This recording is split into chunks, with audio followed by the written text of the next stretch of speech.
या बातमीचे प्रायोजक आहेत हॉटेल रोहित। वडापूर येथे भीमा नदीवर कोल्हापूर पद्धतीचा बंधारा बांधला आहे। या बंधाऱ्यातून लोखंडी दरवाजातून मोठ्या प्रमाणात गळती होत आहे।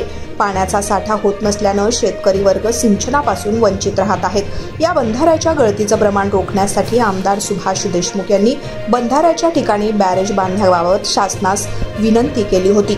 त्याला यश आले असून शासनाकडून 20 कोटी 17 लाख किमतीस प्रशासकीय मान्यता प्राप्त झाली आहे। पाण्याचे नियमन व व्यवस्थापन व्यवस्थित होण्यासाठी भीमा नदीवर बडापूर येथे व सीना नदीवर बडपकाळ येथे बॅरेज बांधण्याच्या कामास शासनाने प्रायोगिक तत्वावर मान्यता दिली आहे। नदीच्या पुराचा अभ्यास करून मध्यवर्ती संकल्पचित्र नाशिककडून संघटना पुराच्या विसर्गास मान्यता घेतली आहे। सुरुवातीला बॅरेजचे स्थान अस्तित्वातील बंधाऱ्याच्या वरील बाजूस निश्चित केले होते। त्याप्रमाणे कार्यस्थळावरील भूस्तर वर्गीकरणाची माहिती मध्यवर्ती संकल्पचित्र संघटनेकडे सादर करण्यात आली आहे। त्याप्रमाणे संकल्पनात बदल होऊन सुधारित प्रशासकीय मान्यतेची किंमत 74 कोटी 10 लाख इतकी झाली आहे। त्याची किंमत मूळ प्रमाण किमतीपेक्षा 10% जास्त जादा असल्याने तांत्रिक उच्चस्तरीय समितीकडून त्यास मान्यता घेण्याबाबत शासनाच्या सूचना आहेत। यानुसार हा प्रस्ताव जलसंपदा विभागाकडे सादर करण्यात आला। या उच्चस्तरीय समितीच्या झालेल्या बैठकीत 74 कोटी 10 लाख रकमेच्या प्रस्तावास मान्यता मिळाली आहे। यात सुधारित मान्यतेत 53 कोटी 94 लाखांची वाढ झाली आहे। यास तांत्रिकदृष्ट्या मान्यता मिळाली असून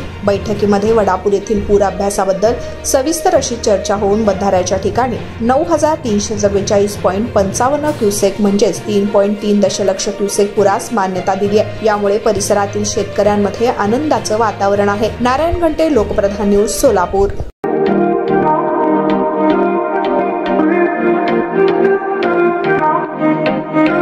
सोलापुरात व्हेज नॉन व्हेज जेवण मिळण्याचं एकमेव ठिकाण हॉटेल रोहित। चवीला टेस्ट हॉटेल रोहितचे जेवण बेस्ट।